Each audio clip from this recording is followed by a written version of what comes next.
ऐसा क्यों होता है कि मम्मी को बच्चों से ज़्यादा ठंड लगती है? क्योंकि मम्मी माने या ना माने, लेकिन मम्मी की मशीनरी पुरानी है। नो डाउट मम्मी के पास लेटेस्ट सॉफ्टवेयर अपडेट्स हैं जो बच्चों के पास नहीं है, लेकिन हार्डवेयर तो थोड़ा नाजुक हो चुका है ना। नमस्कार, मैं हूँ ईशा, आप देख रहे हैं सेहत टॉक, और मैं मम्मी का बिल्कुल भी मजाक नहीं उड़ा रही हूँ। मैं कंप्यूटर की भाषा में सिर्फ ये समझाने की कोशिश कर रही हूँ कि हम सबके शरीर थोड़े थोड़े अलग होते हैं।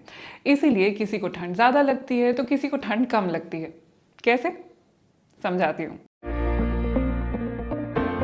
सर्दियों का मौसम जोरों पर है। लोगों को ऐसे में ठंड लगती है, रोए खड़े हो जाते हैं, उंगलियां सुन्न हो जाती हैं, कान ठंडे पड़ जाते हैं। जी हाँ, आखिर ये सब होता क्यों है? कभी सोचा है आपने कि हमें ठंड क्यों लगती है? तो आइए जानते हैं इसके पीछे का साइंटिफिक कारण।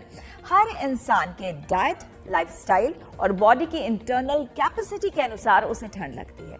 ठंड सबसे पहले स्किन पर महसूस की जाती है। जब टेम्परेचर डाउन होता है तब बॉडी की आउटर लेयर कही जाने वाली स्किन पर ठंड महसूस की जाती है। स्किन के ठीक नीचे मौजूद एक थर्मो रिसेप्टर्स नाम की नस ब्रेन को सिग्नल भेजती है कि ठंड लग रही है। ये नॉर्मल सी फीलिंग अलग अलग इंसान के बॉडी में अलग अलग स्तर और तीव्रता पर होती है। इसके अलावा मांसपेशियां सिकुड़ने लगती हैं। शरीर पर मौजूद बाल की परत आपको सर्दी से बचाने में मदद करती है। अगर ज्यादा टेम्परेचर डाउन होता है तो कई अंग काम करना बंद कर देंगे। मल्टी ऑर्गन फेल्योर होने की वजह से इंसान की मौत तक हो जाती है। यानी ज्यादा ठंड, जिसे हाइपोथर्मिया कहते हैं, उससे लोगों की मौत हो जाती है। इसलिए भले ही आपकी स्किन पर सर्दी महसूस हो रही हो, लेकिन दिमाग शरीर के अंदर के तापमान को गिरने से रोकता है। दिमाग पूरे शरीर को चेतावनी देता है कि तापमान गिर रहा है। आपको तापमान बैलेंस करना है। स्लो स्पीड से काम कर रहे अंगों से ज्यादा मेटाबॉलिक हीट पैदा होती है, जो अन्य स्थानों पर ना जाकर अंग के आसपास इलाके को गर्म रखती है। यहीं पर आपके शरीर में अचानक से कपकपी होती है, या कई बार कई लहर में कपकपी आती है। कपकपी आने का मतलब है कि आपका शरीर बाहर के तापमान की तुलना में अंदर के तापमान को बैलेंस कर रहा है।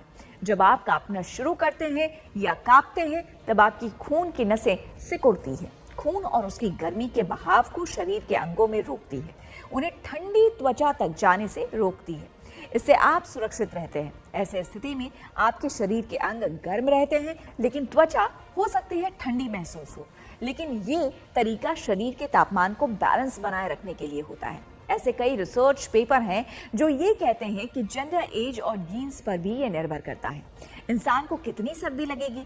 क्योंकि जिस प्रकार लोगों के जूते का साइज एक दूसरे से अलग होता है, उसी तरह से उनमें मौजूद थर्मोमीटर सेंसर्स की संख्या भी अलग हो सकती है। साथ ही उनकी ठंड महसूस करने की क्षमता भी अलग होती है।